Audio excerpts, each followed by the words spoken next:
আমি বেশি সময় আপনাদের কাছ থেকে নেব না। সাহাবায়ে কেরাম কিরকম কষ্ট করেছেন, ছোট্ট একটা বাচ্চার কাহিনী আপনাদেরকে আমি আজকে শোনাবো ইনশাআল্লাহ। রাজি আছেন? শুনবেন না কারা কারা? শুনবেন কারা কারা?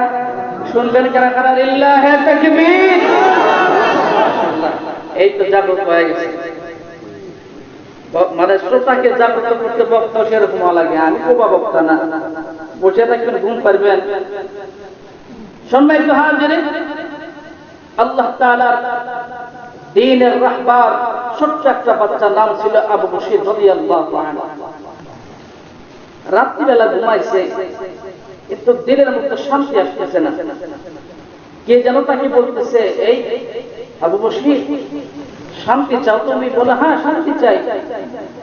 শান্তি যদি যেতে চাও, পেতে চাও, চাইতে চাও, ইন্নাদ দীনা ইনদাল্লাহিল ইসলাম, ইসলামের ভিতরে ঢুকে যাও, ইসলাম ধর্মকে মহব্বত করো, ইসলামী ধর্ম আদর্শের উপরে চলো। কিন্তু আবু বশির ততক্ষণ মুসলমান হয় নাই। তার পিতা ছিল ইহুদি ধর্মের পণ্ডিত, বিদর্মী পণ্ডিত ছিল। তার বাড়িতেই ছিল একটা পূজা মণ্ডপের ন্যায়। কথাটা গভীর জ্ঞানে বুঝবেন বিচক্ষণতার সাথে। পড়ে খুঁজতে খুঁজতে খুঁজতে খুঁজতে রাসূল আকরাম সাল্লাল্লাহু আলাইহি ওয়াসাল্লামের দরবারে চলে গেছেন। কালেমা পড়ে মুসলমান হয়ে গেছেন। বাড়িতে এসেছেন রাত্রিবেলায়। বিশ্ব নবী সাল্লাল্লাহু আলাইহি ওয়াসাল্লাম তার উপরে তাহাজ্জুদের নামাজ লাজিম ছিল, পড়তেই হবে। তো আমাদের জন্য লাজিম না, বড় দায়িত্ব না, তবে পড়লে বিশ্ব নবী সাল্লাল্লাহু আলাইহি ওয়াসাল্লাম তার সাহাবা আজমাইন, তাবেঈন, তাবেঈন যারা যেভাবে ইবাদত করেছে, আমি ভুল ত্রুটি দিয়েও যদি ইবাদত করি, আল্লাহ তাআলা তাদের সম্পূর্ণ সওয়াবই আমার আমলনামায় দান করবেন। আল্লাহর বান্দা আল্লাহ রাসূলের সাহাবী আবু বশির রাদিয়াল্লাহু আনহু রাত্রিবেলায় তাহাজ্জুদের সময় উঠে নামাজ পড়ে দুটি হাত বাড়ায় কাঁদতেছেন মালিকের কাছে। আল্লাহ, মা বোনেরা আওয়াজ বেশি উঠেছে, মা বোন যারা আছেন ইহসান করে আওয়াজ বেশি দিবেন না। আমি আপনাদের বিষয়ে কথা বলবো ইনশাআল্লাহ, যদি আল্লাহ সময় দেন। যাই হোক না কেন, আবু বশির রাদিয়াল্লাহু আনহু ইনি দোয়া করতেছেন, আল্লাহ শান্তি তো পাই না, ইসলাম ধর্মকে গ্রহণ করলাম। এভাবে কাঁদতেছেন রাত্রিবেলায়, আল্লাহ আল্লাহ আল্লাহ আল্লাহ জিকির করতেছেন। হঠাৎ করে, আমি তো আগে বলছি, এলাকার সবচাইতে বড় ধনীর সন্তান ছিল আবু বশির রাদিয়াল্লাহু আনহু। অর্থ সম্পদের অভাব নাই, যশ খ্যাতির অভাব নাই, বড় অভাব দ্বীনের সহবত তাদের মধ্যে নাই। দিনের সহবত যখন আবু বশির পাইছেন, রাত্রিবেলায় দোয়া করতেছেন, আল্লাহ আমার দিলে প্রশান্তি দিয়ে দেন, শান্তি দিয়ে দেন। আমি তো ইসলাম নামক দুনিয়ার সবচাইতে বড় ধর্মকে স্বীকার করে দিয়েছি। এমন সময় তার বাড়ির একজন কাজের লোক, বড় লোক মানুষের বাড়িতে 2-4টা কাজের লোক থাকে কিনা? রাত্রিতে বের হয়েছে, যায় হাজার, অর্থাৎ পায়খানা প্রস্রাবের হাজতের কারণে বের হয়েছেন। বের হওয়ার পরে পায়খানা করার জন্য, প্রস্রাব বাথরুম সারার জন্য যখন আবু বশিরের ঘরের সামনে দিয়ে যাইতেছেন, যে বাড়িতে মুসলমানের কোনো বিন্দু মাত্র কোনো অংশই নাই, ওই বাড়ি থেকে যদি আল্লাহ আল্লাহর জিকির যদি কোনো ব্যক্তির কানে আসে, তার কাছে ওই বাড়িটা কেমন লাগতে পারে? আবু বশিরের গোলাম, আবু বশিরের বাপের গোলাম, বাড়ির গোলাম, তার কানে যখন আল্লাহ আল্লাহ শব্দের জিকিরের শব্দগুলা কানে আসছে, এত খারাপ লাগছে তার, দৌড়াইয়া যাইয়া তার মালিককে রাত্রিবেলায় ঘুম থেকে ডেকে তুলছে। মালিক উঠেন, কি হয়েছে? বলে, আপনার ধর্ম তো চলে যায় ভাব কেন? বলে, আপনার সন্তান আবু বশির, সে তো মনে হয় মুসলমান হয়ে গেছে, তার মুখে আল্লাহ আল্লাহ জিকির শুনতেছি আমি। মুসলমান ভাইয়েরা, আমার কথাগুলো দিলতে বুঝবেন। আল্লাহর পয়গম্বরের সাহাবী আবু বশির রাদিয়াল্লাহু তাআলা আনহু রাত্রিবেলায় যখন মালিককে ডাকে, এবং দূরে শেষ রাত্রে যখন হয়, মালিক রব্বে কারীম বান্দাকে ডাকতে থাকেন, আলা মিন মুস্তাগফিরিন ফাগফারালা। আল্লাহু আকবার বলেন। আল্লাহ তাআলা বলেন, ও আমার বান্দারা, কে আছে গুনাহগার, আমি আল্লাহ ক্ষমাকার, গুনাহ করেছো, দোয়া করতে থাকো, আমি মালিক রব্বে কারীম তামাম জিন্দেগির গুনাহ মাফ করায়া জান্নাত ওয়ালা বানাইয়া দিব। এ মুসলমান ভাই, আবু বকর রাদিয়াল্লাহু তাআলা রাত্রি বেলায় যখন মালিকের কাছে দোয়া করতেছেন, মালিক রব্বে কারীম তার আশিক বান্দার দোয়া যখন শুনতেছেন, এবং এক গ্লাস পানির মধ্যে একটু চিনি দিলে যেমন মিশ্রিত হয়ে যায়, বরকতওয়ালা আল্লাহওয়ালা যারাই হয় তারা যখন মালিকের সাথে সংযোগের জন্য চেষ্টা করে, মালিকের বান্দার তেমন সম্পর্ক হয়ে যায়। এই দুনিয়ার মুসলমান আবু বকর রাদিয়াল্লাহু তাআলা দোয়া করতেছেন, মালিক দিলের মধ্যে শান্তি আসে না, মেহেরবানি করে শান্তির ব্যবস্থা করে দাও, দিলে শান্তি দিয়ে দাও। আল্লাহ তাআলা তাকে দিলের মধ্যে নূরানি সাহাবত, কোরআনের সহবত দিতেছেন। এমন মুহূর্তে আবু বকরের পিতা এ বন্ধুরে বিধর্মী, যার দিলের মধ্যে দ্বীনের কোনো মহব্বত নাই, এ বন্ধুর ঘুম থেকে জাগ্রত হইয়া আবু বকরের পিতা এ বন্ধুরে আবু বকরের ঘরের সামনে গেলেন।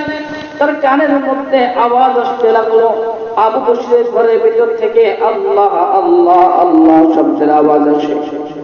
আবু বকর রাদিয়াল্লাহু তাআলা মালিকের জিকির করে, এবং আবু বকর রাদিয়াল্লাহু তাআলা পিতা রাগান্বিত হয়ে গেলেন, দরজা ধাক্কাইতে লাগলেন, কিন্তু ঘর খোলার মতো যেন কোনো হুঁশই যেন আবু বকরের নাই। এক পর্যায়ে আবু বকরের পিতা এবং দরজা ধাক্কা দিয়ে ভেঙে ঘরের মধ্যে ঢুকলেন। খেয়াল করলেন তার সন্তান দুটি হাত বাড়ায়া তামাম জাহানের মালিক রব্বে কারীম রব্বুল আলামিনের এই বন্ধুর শাহী দরবারে দুটি হাত বাড়াইয়া মালিকের কাছে রোদন করতেছেন, চিল্লায়া কোন মারহাবা। এই দুনিয়ার মুসলমান কথাগুলো দিলটা বুঝেন। আবু বকর তার তো কোনো জ্ঞানী নাই, মালিকের সাথে মিশে গেছেন। এবং আবু বকরের পিতা বারবার ডাকতেছেন, আবু বকর কাকে আল্লাহ বলো, কাকে কার কাছে তুমি দোয়া করতে থাকো, কোন ধর্ম তুমি মেনে নিয়েছো আমার কাছে জবাব দাও। কিন্তু আবু বকরের পিতার মুখের একটা আওয়াজও এবং আবু বকরের কানে যায় না। বলেন তো আবু বকর কার সঙ্গে মহব্বত করতেছেন, কার সঙ্গে যোগাযোগ করতেছেন? মালিক রব্বে কারীম রব্বুল আলামিন। এবং তিনি কুদরতি নজর দিয়া আবু বকরের দিকে তাকায় আছেন। আবু বকর যেন মালিকের প্রেমে আসক্ত হয়ে গেছেন। এবং আবু বকর রাদিয়াল্লাহু তাআলা তিনি অন্যদিকে খেয়াল না করে দোয়ার মধ্যে লিপ্ত আছেন। এবং আবু বকরের পিতা তার এবং গোলামকে ডাকতে, তুমি গোলাম রে, আমার সন্তান তো মনে হয় আরবের মক্কা নগরের ভিতরে ইতিম সন্তান আব্দুল্লাহর সন্তান। এবং দূরে ডাকতে বলতেছেন, মনে হয় মুহাম্মাদের গোলামি করতেছে, মনে হয় মুহাম্মাদের কালেমা স্বীকারোক্তি করেছে, তাদের ধর্মের মালিক রব্বে কারীম আল্লাহ তাআলা জিকির করতেছে, আমাদের ধর্মকে চোখ কালেমা কাটার চেষ্টা করতেছে। তুমি যদি এই ধর্ম থেকে তাকে বিরত করতে চাও, যাও যাও, আমার ঘরের মধ্যে চামড়ার চাবুক আছে, চামড়ার চাবুকটা নিয়ে আসো। এই মুহূর্তে তার মুখ থেকে আল্লাহ শব্দকে বিলুপ্ত করতে হবে। নাউযুবিল্লাহ। এই দুনিয়ার মুসলমান যার দিলের মধ্যে মালিকের ভয় আছে, পৃথিবীর কোন ভয় তাকে কি ভয় দেখাইতে পারে? এবং কোন ভয় দেখাইতে পারে না। আবু বকর রাদিয়াল্লাহু তাআলা এবং এক মনে দোয়া করতেছেন, দোয়া থেকে এক কোনো ফারক হয় নাই। নিষ্ঠুর নিদারুণ পিতা এবং ধর্ম এমন একটা জিনিস, আর ধর্মের উপরে থাকা এমন একটা জিনিস, এবং ধর্মকে অটল রাখতে গিয়া এবং আল্লাহর বান্দা আবু বকর রাদিয়াল্লাহু তাআলা তার জীবন দেওয়ার জন্য প্রস্তুত আছেন। অপরদিকে তার পিতা তার সন্তানের কাছ থেকে ঈমান কেড়ে নেওয়ার জন্য চেষ্টা করে, কিন্তু মালিক কি এই সুযোগ কাউকে দিবে? এ মুসলমান ভাই, আবু বশির রাদিয়াল্লাহু তাআলা আনহুর পিতা চাবুক দিয়ে যখন আবু বশির পিঠের মধ্যে আঘাত করে এবং আঘাতের পর আঘাত মারতে মারতে পিঠটা লাল বানায় ফেলেছে, কিন্তু আবু বশির কোনো দিকে তাকায় না, ও শব্দ পর্যন্ত করে না। এ বন্ধুরে, ইশকে মাহবুবে খুদা দিল সে হাসিল नहीं लाखों मुमिन हो मगर ईमान में कामिल नहीं, अल्लाहु अकबर बन आवाज दिया।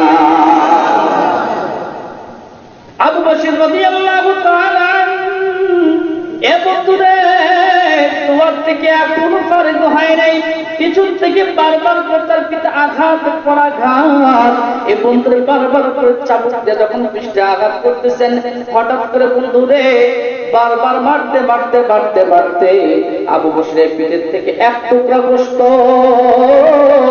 চামড়ার চাবুকের মাথার সঙ্গে লাগিয়া গোশতটা পিঠ থেকে ছিটকে এ বন্ধুরে আবু বশিরের মুনাজাত অবস্থায় তার হাতের মধ্যে পড়ে গেছে। আল্লাহু আকবার কোন আওয়াজ দিয়া, লিল্লাহি তাকবীর। ঘুমাইছেন আপনারা? ঘুমাইছেন? কারা কারা ঘুমাইছেন হাত তোলেন। চালা পাই গেছে, এখন চালা পাই গেছে, হুজুর মাঝে মাঝে ফাঁকি মারার চেষ্টা করবে, তাই না? আল্লাহ আমাদেরকে বরকত দান করুন, সকলে বলে আমিন। কষ্ট হয় আপনাদের? মুসলমান ভাইরা আমার, আবু বশির রাদিয়াল্লাহু তাআলা হাতের মধ্যে কিছু অনুভব করলেন, দোয়াটা তার ভেঙে গেল। এ বন্ধু, আবু বশির রাদিয়াল্লাহু তাআলা দোয়া শেষ করে হাতের মধ্যে তাকায় দেখে এ বন্ধুরে তার গায়ের এক টুকরা গোশত তার হাতের মধ্যে, যেরকম মারহাবা। এ বন্ধুরে হাতের মধ্যে নিয়ে পিছনে তাকাইছে, তাকে দুনিয়ার কোনো ব্যক্তি দাঁড়ায় নাই, তার পিতাই পিছনে দাঁড়াইছে। এ বন্ধুরে পিতাকে ডাকতে বলতে তার বলছে, আব্বা জান, কোথা থেকে গোশত আমার হাতের মধ্যে আসলো, কার গোশত, কার রক্ত ঘরের মধ্যে পড়লো? পিতা ডাকতে বলতে, আবু বশির, অনেক আগের থেকে ঘরে প্রবেশ করেছি, তোমার ঈমানকে নষ্ট করার জন্য বারবার বারবার তোমাকে আঘাত করতেছিলাম, কিন্তু তোমার ঈমান তো নষ্টই হয় না, দোয়া থেকে তোমাকে ফারিগ করতে পারি না। এতবার মারতে মারতে এক টুকরা গোশত, ওই গোশত দুনিয়ার কোনো ব্যক্তির গোশত নয়, তোমার পিঠের গোশত তোমার হাতের মধ্যে পড়ে গেছে। চিল্লায় মারহাবা। আবু বশির পিতা বলতেছেন, সন্তান, তোমার হাতের মধ্যে তোমার গায়ের গোশত ছিটকে গেল, তুমি কি টের পাও নাই? আবু বশির বলতেছেন, আব্বা, এমন মালিক রব্বুল কারীমের স্বীকারোক্তি পেয়েছি, এমন রাসূলের ইতাআত করতেছি, এমন রাসূলের আদর্শকে মেনে নিয়েছি, আপনি আঘাত করে আমার গায়ে থেকে একটু গোশত খসানো কেন? আমার কলিজা টেনে বের করেন আব্বা, আমার দিল থেকে দিনের মুহাব্বত চুল পরিমাণ কমবে না। চিল্লায় বলেন মারহাবা।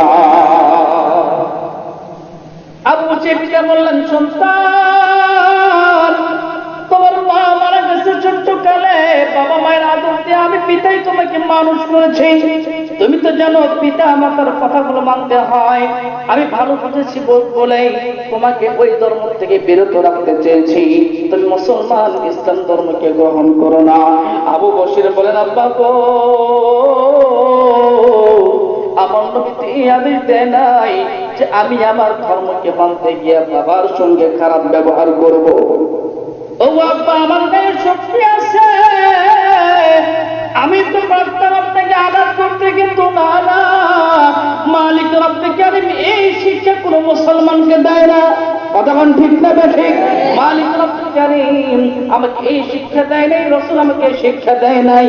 কারণ যে ব্যক্তি ইসলামের দৃষ্টিতে এক ব্যক্তি মুসলমান ব্যক্তিকে কোন ব্যক্তি যদি আঘাত করে থাপ্পড় দেয়, ইসলাম শিক্ষা দেয় তার হাতের মধ্যে চুমু দিয়া তার আহাল পরিবার পর্যন্ত খবর নেওয়া। যেরকম মারহাবা। এই দিনের মুসলমান আবু বশির রাদিয়াল্লাহু তাআলা এ পুতুলে চোখে এক ফোঁটা পরিমাণ পানি নাই, রোদন করার মতো কোন রকমের আকৃতি তার হয় নাই। এ পুতুলে পিতা ডাকতে বলতেছেন, সন্তান, যত কথাই বলো এই মুহূর্তে তোমার ঈমান ছাড়তে হবে। ঈমান ছাড়তে হবে তোমার। এতে তুমি কি বলো? বলে আব্বা ঈমান ছাড়বো না জীবন গেলেও। জোরে বলেন মারহাবা। ঈমান ছাড়বো না জীবন গেলেও কি করবেন আপনি করেন। এ বন্ধুরা বসে পিতা ভাবলেন ছোট্ট মানুষ, আঘাত যদি আরো বেশি দেয় আমার সন্তান মনে হয় ধর্ম ত্যাগ করবে। এ মুসলমান ভাইয়েরা আমার, এই পাঁচটা গ্রামের মা বোনেরা কথাগুলো দেখতে বুঝলেন। আবু বসে পিতা তার গোলামকে ডাকতে বললেন, যাও গোয়াল ঘরের ভিতরে যাও, শক্তিশালী একটা ঘোড়া আমার কাছে নিয়ে আসো, একটা দড়ি নিয়ে আসো, দুইটা প্যারাক নিয়ে আসো। এ বন্ধুরে প্যারাক দড়ি আর যখন ঘোড়া ঘরে নিয়ে আসে, এ বন্ধুরে ওই গোলাম ডাকতে বলতেছেন, মনিব গো, আপনি কেন ঘোড়া নাইলেন? এত রাত্রিতে ঘোড়া কি আপনি সওয়ারি হবেন নাকি? তখন বলতেছেন, না না, আমি ঘোড়ার উপরে সওয়ারি হব না, আমার সন্তান ঈমান যেন ছেড়ে দেয়, ইসলাম থেকে যেন ফারেক হয়, এই জন্য সন্তানকে আমি শাস্তি দেব। এরকম নাউযুবিল্লাহ। এ বন্ধু আবু বসে পিতা এ বন্ধুরে দড়ি দিয়া আবু বসে দুটি পায়ের মধ্যে যখন বাঁধন দিলেন, হাতের মধ্যে প্যারা করে দিলেন, এ বন্ধুরে খুব কষ্ট হয় সামনের দিকে যাইতে। এ বন্ধুরা আবু বসির কোন দড়িটা এ বন্ধুরে ওই ঘোড়ার শক্তিশালী ঘোড়ার পায়ের সঙ্গে পিছনের পায়ের মধ্যে যখন বেঁধে দিচ্ছে, এ বন্ধুরে ঘোড়াকে দাঁড়াইয়া আবু বসির পিতা পিছনে গোলামকে নিয়ে সামনের দিকে অগ্রসর হয়। এ বন্ধু আবু বসিরকে নিয়ে যখন ঘোড়া সামনের দিকে অগ্রসর হয়, এ বন্ধুরে যখন সামনের দিকে যায়, এ বন্ধুরে রাস্তার ভিতরে কাঁটাগুলা, ছোট্ট ছোট্ট পাথরের কঙ্করগুলা, ছোট্ট ছোট্ট পাথরের টুকরাগুলা, ইটের টুকরাগুলা যখন এ বন্ধুরে কোয়াগুলা যখন পিঠের তলে পড়ে, এ বন্ধুরে পিঠটা ছিঁড়ে যায়, জায়গায় জায়গায় থেকে গোশতই উঠে যায়, রক্তের রঞ্জিত যেন রাজপথ হয়ে যায়, কিন্তু আবু বসিরের মুখ থেকে কোনো আক শব্দ বের হয় না। কারণ ধৈর্য যখন ধরছে, ঈমানকে মহব্বত করে ঈমানের উপরে থাকার জন্য যখন অটল থাকার ফিকির করছেন, এবং দুনিয়ার কারো ভয় নাই। ওই ভয় ছাড়া দুনিয়ার কাউকে যে গনেই না, দুনিয়ার কাউকে যে মানেই না, মালিককে মানেন। বলেন তো মালিক তাকে কি সাহায্য করবেন না? আপনারা কি ঘুমাইছেন? মালিক তাদেরকে কি সাহায্য করবে না? মালিক আপনাকে আর কি সাহায্য করবেন? এই জন্য আল্লাহর বান্দা আবু বসির রাদিয়াল্লাহু তাআলা তাকে নিয়ে যখন ঘোড়ার এবং করে পায়ের সাথে বেঁধে যখন সামনের দিকে নিয়ে যায়, আবু বসির রাদিয়াল্লাহু তাআলা ওই একটা কথাও বলে না। এবং ঘোড়া দাঁড়াইতে দাঁড়াইতে এক সময় বড় পেরেশানি হয়ে যায়। এবং দুনিয়ার মধ্যে দেখবেন যারা ঈমানদার মুসলমান, যাদের ঈমান বড় সবল, দুর্বল নয়, যদি তাদের উপরে পার্থিব জীবনে, দুনিয়াবী জীবনে আঘাত হয়, এবং ধরে বুলেটের সামনে বুককে পেতে দেয়, ঈমান বিসর্জন করে না। বাংলার জমিনে এমন নিদর্শন আছে কিনা? নাই। এবং ধরে ঈমান কি জিনিস? ঈমান সাধারণ কোনো বিষয় নয়। কালেমা পড়লে ঈমানদার হওয়া যায় না, কালেমা পড়লে ঈমানদার হওয়া যায় না। মালিক রব্বে কারীম বলেন, ইয়া আইয়ুহাল্লাযীনা আমানুত্তাকুল্লাহ হাক্কা তুকাতিহি ওয়া লা তামুতুন্না ইল্লা ওয়া আনতুম মুসলিমুন। আল্লাহু আকবার বলেন আওয়াজ দিয়া। ভাইকে কথা বলতে কষ্ট হচ্ছে, গলা শুকায় যায়। এ মুসলমান ভাইরা আমার, ঈমান ইয়া আইয়ুহাল্লাযীনা আমানু, আল্লাহ পাক বলেন হে ঈমানদারেরা। তাদেরকে ডাক দিচ্ছেন, ঈমান কথা বুঝতেছেন না? ঈমানদারদেরকে ডাক দিচ্ছেন, ইয়া আইয়ুহাল্লাযীনা আমানু ইত্তাকুল্লাহ, মালিককে ভয় করো, হাক্কা তুকাতিহি, ওই পর্যন্ত মরো না, ইল্লা ওয়া আনতুম মুসলিমুন, যতক্ষণ পর্যন্ত পরিপূর্ণ মুসলমান না হও। জোরে বলেন মারহাবা। এবং ঈমানদারদেরকে আল্লাহ কেন মুসলমান হতে বললেন? অবশ্যই